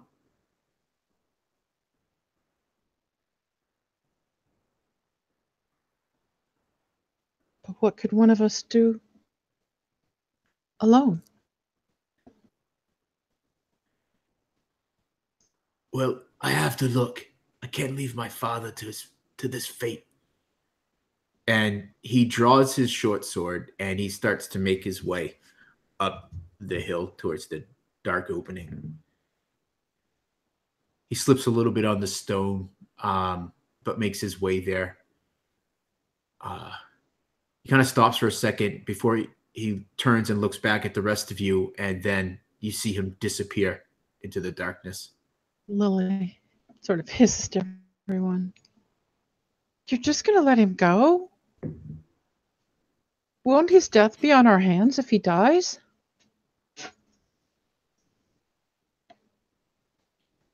Do you want that on your conscience? Haven't you been the one all this time saying that people's decisions are their own to make, and it's not my responsibility to judge them? I'm not judging him. Great decision, but yes, it is his to make. But I have my own decision to make as well. Then make it. Therefore, Lily, we can't. We have other things. We have more pressing matters. Worry pipes up. I agree with Moira and Ereford.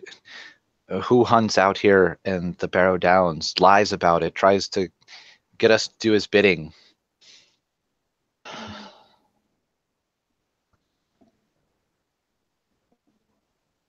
Can I roll an insight check just in case Lily can get a better idea? Are you Somehow. trained in insight? Has to be trained? No, I was just wondering. No, I'm not. I'm not specifically trained. I do have a little bit of a bonus to it. Yeah. So what do you on Thomas? Mm-hmm. Just having watched him, in this last speech before he went. Yeah, sure. You can give me. Okay. I would say anyone that spent time listening to or watching Thomas would probably have some insight on him. That's a total of 17. She wants to know if he knows more about this. Right. If he's evil actually, or if he's like stupid. Right. With the exception of maybe the lie he told about what maybe brought them to the Barrow Downs, he seems like he was pretty honest with you. Yeah. That he saw a ghost, that a ghost attacked him and his father, and that he believes his father was taken. I believe that he saw something and that it came and took his father. I really do. And that he just wants to rescue his father.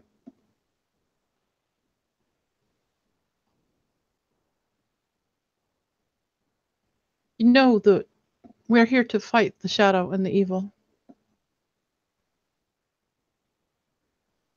Do we pick and choose which shadow and which evil? Aye. Aye. Yep, that's about right. I think we got more pressing matters, and I don't fancy the idea of another troll. And you've seen one of these before. Aye, he was real nasty. Nearly killed me and Wari here. But we've a whole party now. Nearly. We had a whole party too. Aye. Dwan and Krim are dead, as well as our ponies because of a troll. Aye. And Badu kind of hangs his head a little bit at the, for Dwan and Kryn.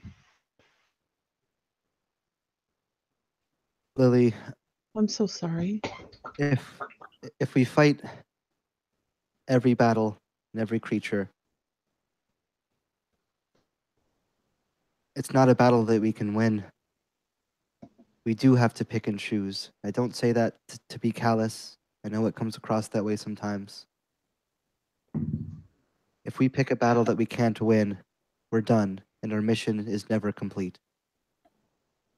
Billy kind of nods her head. Could we wait a few minutes to see if he comes out, or is that too dangerous? Has there been any roaring from inside, or? No, you don't hear anything. Moira just kind of shakes her head. whatever fate he faces, it was his choice. Worry kind of peeks up, and I think Worry would kind of like hide a little bit in the shadows as she says that. Just, just thinking in the back of his head that Thomas could literally bring that thing out, and then we'd all be in trouble anyway. And that's why Lily's asking if it's too dangerous to wait, or if we should just go. Because she's come to agreement that yes, we have a task that we had all, well, some of us had given an oath on. It needs to be done. My heart goes out to him. And I hope Yes, Moira. that by some miracle, maybe things will turn out well. But I don't think it would be wise for us to stay. Just as you're saying that, Moira, a large shadowed object comes flying out of the dark opening. It strikes hard into you, Badu, knocking the breath from you.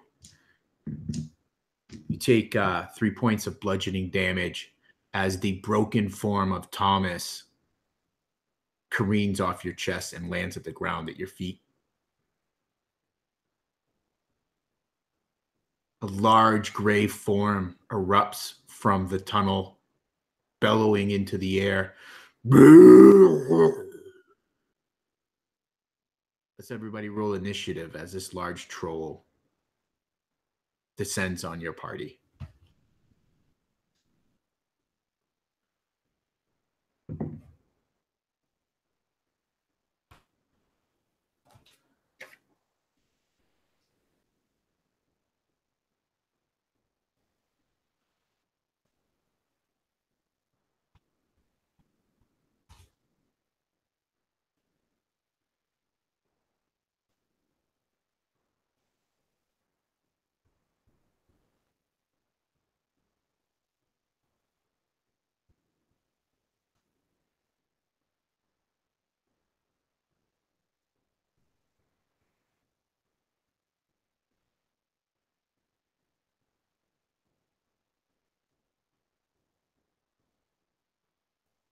All right.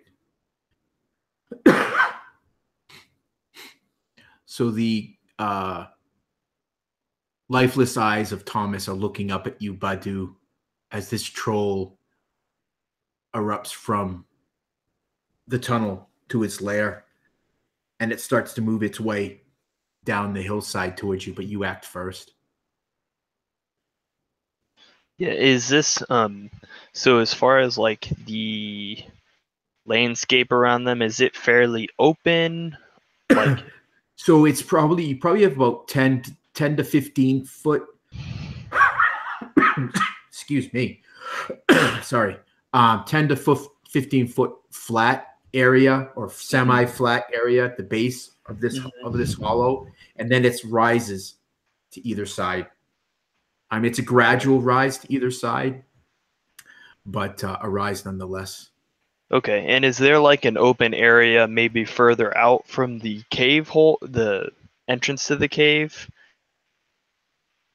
Like if they were to maybe back up like several feet, like would they have more of an open, less contained playing field there? Yeah, you could definitely move back. The base of this hollow is, like I said, it varies between 10 to 15 feet wide. Okay. That's fairly level. Okay. Badu would probably, well, first just as, he kind of hears the, the leather flying through the, flying against the wind, and he turns around just as Thomas collides with him. And he looks down and sees his body lying there, and he kind of shakes his head, disappointedly.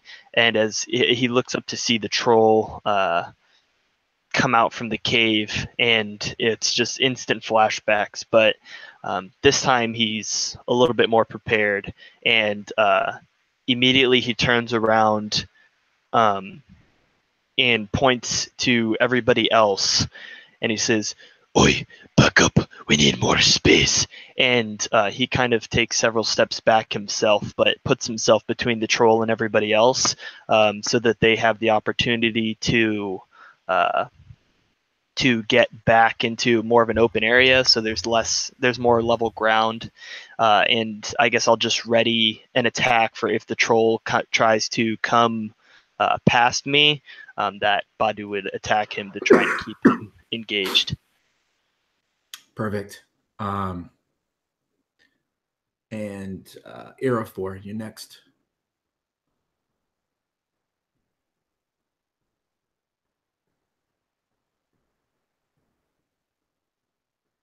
Arafor is going to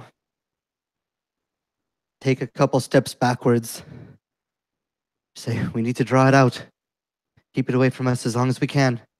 So he's going to use his movement to go back his full 30 feet before pulling out an arrow and firing.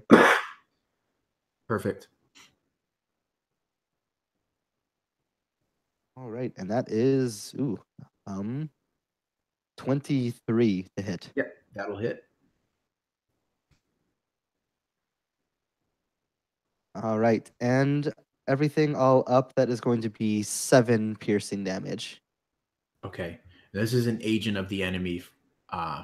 If that is going to improve anything for folks, just to know as you're in this battle. Yeah, that's including my +2 bonus for my ranger path. So. Cool, perfect. Yeah, so your arrow flies at this thing as it's bellowing, starting to head down the side of this barrel, and your arrow almost ricochets off this gray, thick hide that it has. And you said you moved back 30 feet, so that's going to put you about 40, 45 feet away from it. Perfect. And now it is the troll's turn. It bellows again as the arrow strikes it, and it quickly and with long strides makes its way down to the base of the barrel. And let me see. So Wari, Lily, and Moira are still there. So we'll roll to see.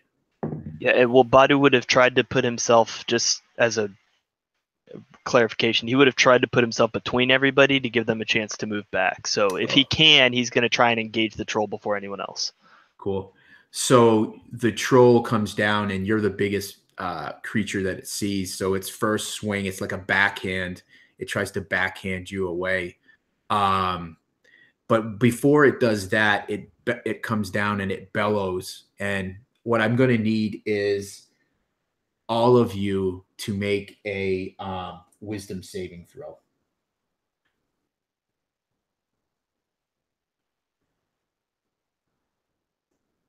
Oh, that's right. You're hidden, right? Did you say you hid, Lily? Yeah. Yeah. What was your stealth roll? 14? Mm-hmm. Okay. Yeah.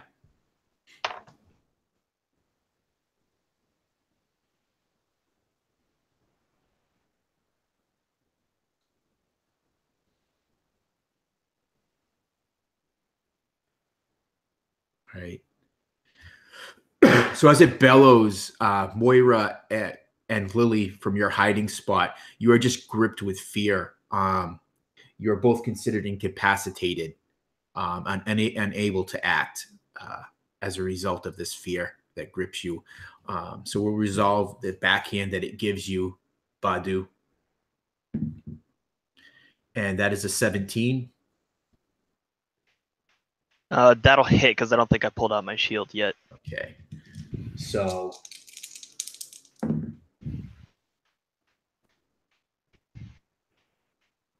that's 15 bludgeoning damage as it just smashes its the back of its hand across your body. Oh yeah, you could roll for your horse too.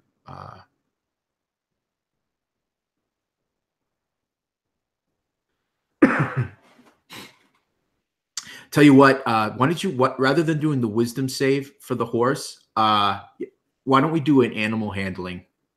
Just give me an animal handling roll.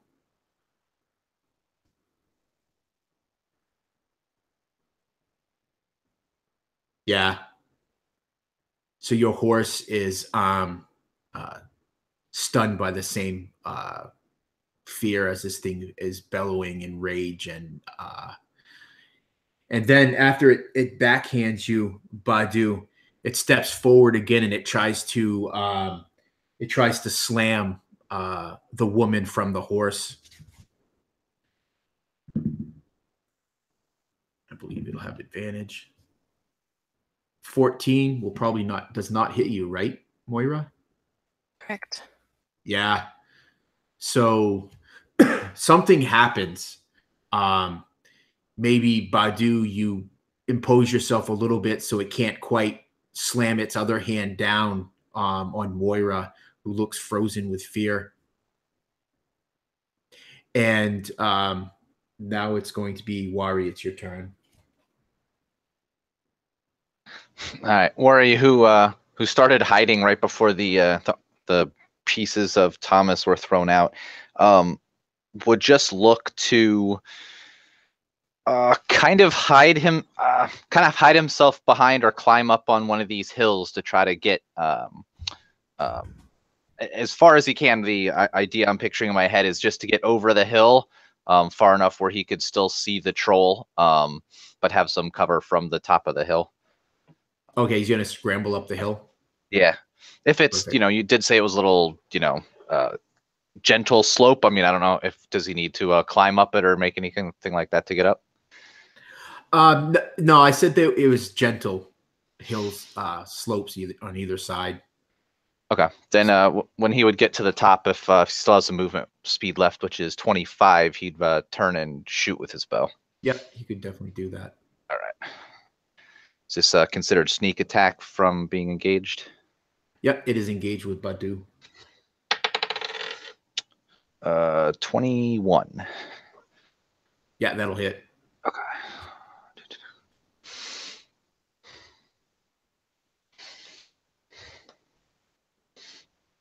14 damage total with the sneak attack. Nice. Perfect. Yeah. So that definitely hits a softer spot in this thing's rough hide. And Lily, you're up. You're hidden from this thing, but locked in fear. I guess you can't do anything. You're incapacitated, so She doesn't get a saving throw on her turn or anything. No, the save only lasts until the start of your next turn. So. Oh, okay. So unless she's basically just hiding in fear and frozen, unable to do anything about it. Right. So unless this thing bellows again, forcing you to save again, then yeah, you're gonna drop out of your fear. And the same with you, Moira.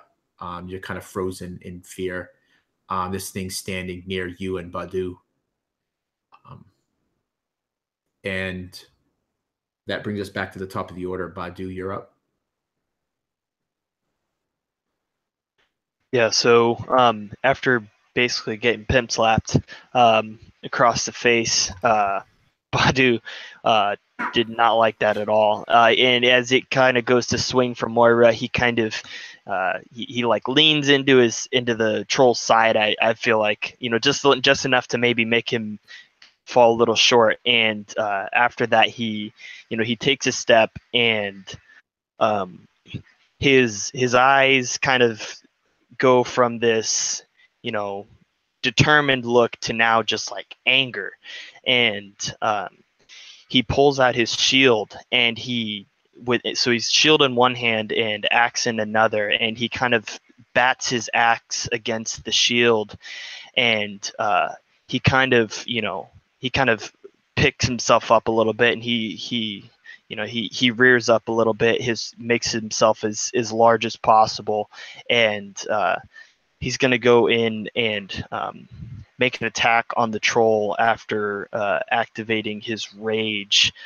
And as he does so, he just yells out at him, "Not this time!"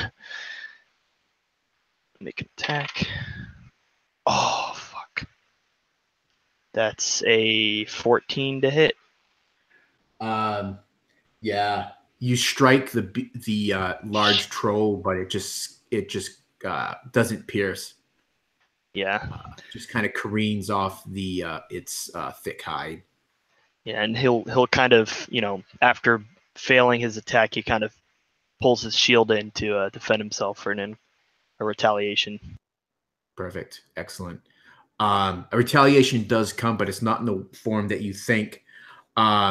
He, with one of his hands, he swats a pile of these, one of these piles of bones, and it scatters across the three of you.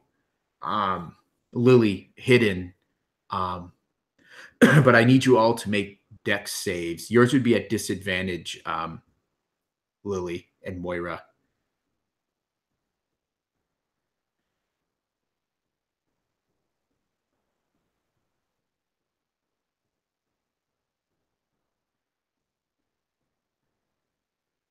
Yeah. So these bones just slap into all of you, and they just knock you all prone. So you're knocked from the saddle, Moira. It knocks the wind out of you. You take 2 bludgeoning damage as you hit the ground, and you all are considered prone. No, Aerofor's far enough back. It's just the ones in the immediate vicinity of the troll. And what about me? Yeah, you. Yeah. So you all fail. So you're all knocked prone as these bones slam into you and knock you from your feet.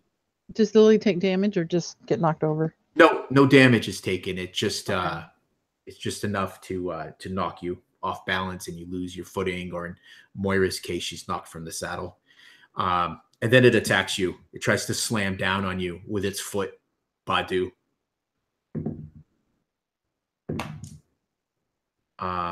And it misses. Even though you've been knocked prone, you're able to roll out of the way just enough as the foot comes slamming down. And the other hand, he reaches for the woman in the shiny armor that has just fallen from the horse. That is going to be a 18-27. And so it just grabs you, Moira, and you feel it starting to crush you. And it does for 11 bludgeoning damage, as it just grabs you in its hand and starts to squeeze. You are grappled until you break the grapple. And now it is your turn, Wari. Wari looks at all this and just goes, shit. And we'll just Did he'll just notch another arrow. Did I skip arrow 4? I'm sorry. Yeah. I totally skipped arrow 4. Go for arrow 4. Alrighty. I'm gonna try something here. And because of what it is, I'm going to ask Lionel to do the roll first. I need the troll to make a wisdom save. Oh, this is gonna be good. 14. Alrighty, here we go, and not just in terms of combat. Arafor is going to drop his bow, and as he goes towards the troll, his hand goes onto his hilt, and he pulls it out, and he yells, "Servants of the enemy! Enemies of all man! I am Arafor, son of Erodor, from the line of Alanis, Prince of Arnor. You will flee or you will die!" Awesome. And I'm believing he missed his save. Yes. So first of all, everybody is going to gain 6 hit points. And also, the troll is considered frightened by me. In addition, it can only use its actions to dash away from me and no other actions. Oh, perfect. It So will also gain the hatred for Dunedain. So after this fear wears off, it'll automatically attack any rangers on site, but that's for later. right. So as you do that, one thing I'm going to do, I'm going to retcon something. Moira, give yourself your hit points back, and you're not grappled by this thing, because this would have happened before the troll actually grabbed you and was starting to crush you. So it just it's getting ready to do that. It's just getting ready to stomp down on Badu and grab the pretty girl in the shiny armor, when it kind of goes and it looks at you, and you can see the fear that spreads on its face, and it scampers back, knocking over part of one of these piles of bones, and it starts to scamper up the back up into its burrow, moving away from you on its turn. And so that would bring us to Wari. So it disappears, or it's just at the cave opening. Well, I guess it could double move, right? So yeah, it would make its way into the cave and disappear into the darkness. Yeah, perfect. Oh, perfect. Then I think Wari would stand up from like on top of the hill and like look to everybody. And I don't think the weight of maybe what Arafor said would lash onto Wari either. But he would just be like, "Good, now let's move," and he would start making his way away from the cave. Yeah, so you start. So Wari starts running down the hill, maybe more in the direction, kind of at an angle to where Arafor is. Yep. Cool. Lily, you are knocked prone by this troll that has now fled. Mm-hmm. In a scattering of bones.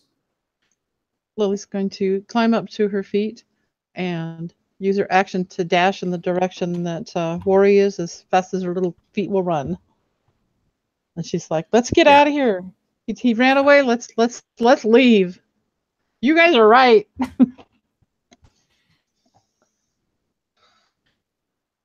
Good. And Moira, you have been knocked from the saddle of Isfael. Your horse looks panicked, and you are laying upon the ground, surrounded by by bones. Moira has to catch her breath. The wind was knocked from her lungs from the force of the fall. She manages to pull herself to her feet, and she swings up on Isfael and heads towards Arafor and the others as we begin to move away. And her mind is just fixated on one word: Prince. Awesome. She heard it. Great. Lily calls out, "Moira, over here," because she knows that she's so slow. She doesn't want them to be waiting for her. Do you? So we go back to the top of the order. Is it the fellowship's plan to withdraw from this troll's lair? I would think so. Yeah, because if that's what your intention to do, then we'll drop out of combat, because mechanically, like Jeff said, his fear to this troll lasts a minute, so that'll give you ample time to make your way back out of this hollow and away. Yep. Perfect. So you guys can narrate what that looks like if you'd like. Moira leans way down and reaches for Lily's hand to pull her up on the horse with her. Lily reaches up and kind of jumps at the same time, hopefully, grabbing Moira's hand. Ori would run probably as fast as he can right next to Badu as they're like booking it through the downs, and kind of like cheekily like looks up to him and goes, "This one was bigger," and just keep running. Yeah, and Badu would have initially, when the troll ran away and everyone started to retreat, he was standing there and he kept looking back and forth. You know, he's still furious, and he clenches his fists and he stomps his feet, and he starts to run back to everyone else, and he kind of quickly catches up to Wari, and he's still pissed off that he didn't get to kill it. And when Wari says that, he looks down at him and says, It was much bigger. and he kind of like cocks his neck a little bit and like, you know, gets a crack out of there from when he got bitch slapped.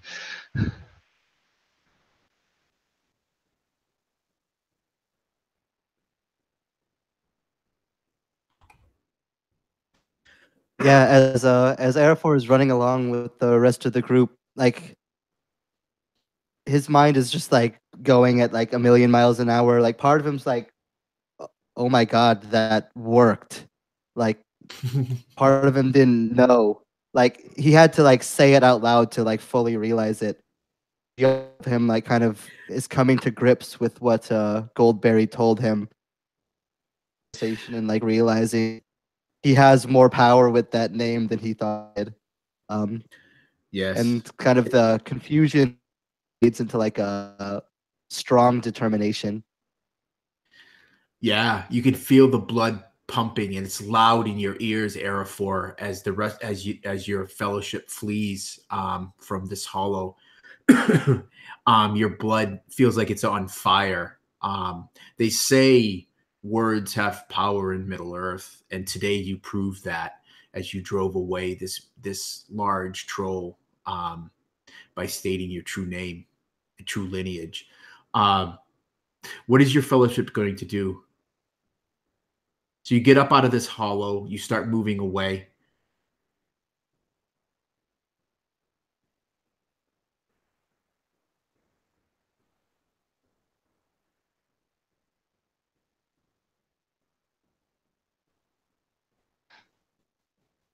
Lily's hanging on behind Moira, and she's kind of like, Moira, how are we going to find that horn?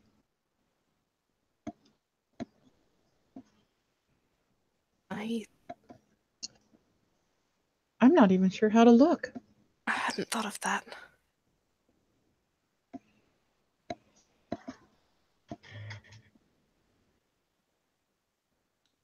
I don't know, Lily.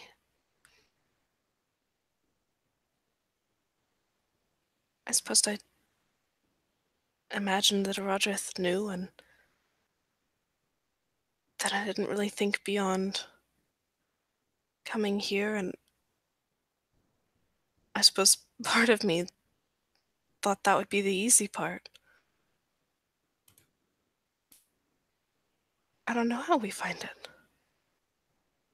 Maybe Arafor has an idea. We don't want to just blunder around any more than necessary. Kind of gives a shiver after seeing that troll. No, not after that.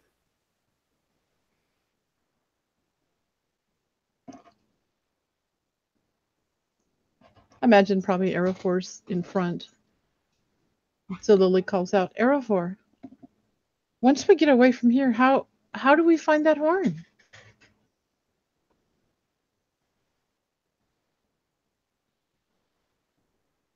So Lionel, would Arafor perhaps know? So this horn is supposedly buried with like a very like notable hero type. So given that this is one of his known areas, would he perhaps know a location where like some of the prime burial places are, where something like that might be? He would probably know. I'm trying to think how much Orodreth shared with you or Moira about the horn, the lineage of the horn. Now I know Moira knows more because she was with Orodreth earlier on, but it was brought north after the Second Age, a battle in the Second Age, and it was lost sometime around the time when the kingdom of Cardalan fell. So you would probably know where, more likely than not, the barrows where those heroes would have been interned before the Shadow sent its agents into the barrows to drive the kings who tried to reclaim this area. So it's definitely in the southern part of the Downs. So that is where that's where you brought everyone after you left Tom's, and that's where you've been searching. So you've been in the Downs now for 4 days. So I imagine in those first 3 days before you met Thomas, what you're doing is actually doing that searching. The tough part I is think you don't have a name. Is what is one of the challenges.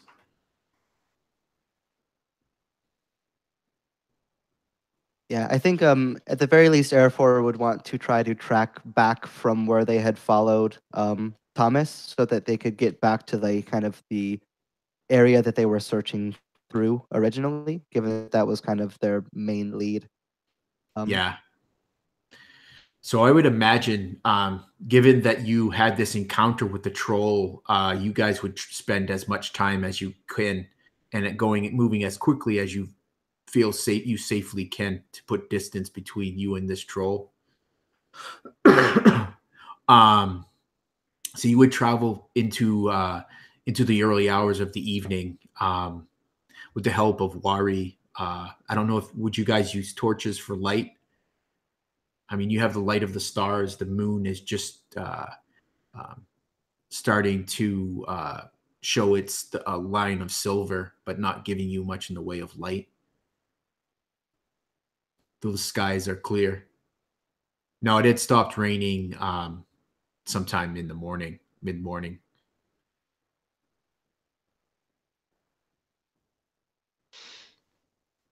I think with Arafor's knowledge, or more knowledge of the land than Wara, we would probably have to use light so Arafor can know where he's going himself. Yeah. Okay. So you risk it and light torches, and you bring your fellowship, your companions back, and well, maybe probably not all the way back, Arafor. You'd probably bring them only far enough back to where you need to then turn and head further south to a different cluster of barrows that you believe will lead to these heroes, and where you hope to find this interned horn. Perfect. So the camera's going to move away, so it kind of fades away off of the fellowship as you guys are moving south under torchlight, and you probably do that for a few hours, but that's the last that we see of the fellowship as it heads south. And the camera kind of drifts back to that hollow. This great hulking gray form crawls out of its lair, makes its way down to the crumpled and broken form of Thomas, grabs the boy's leg, and starts dragging him back into its lair. And I think that's where we'll end today's session.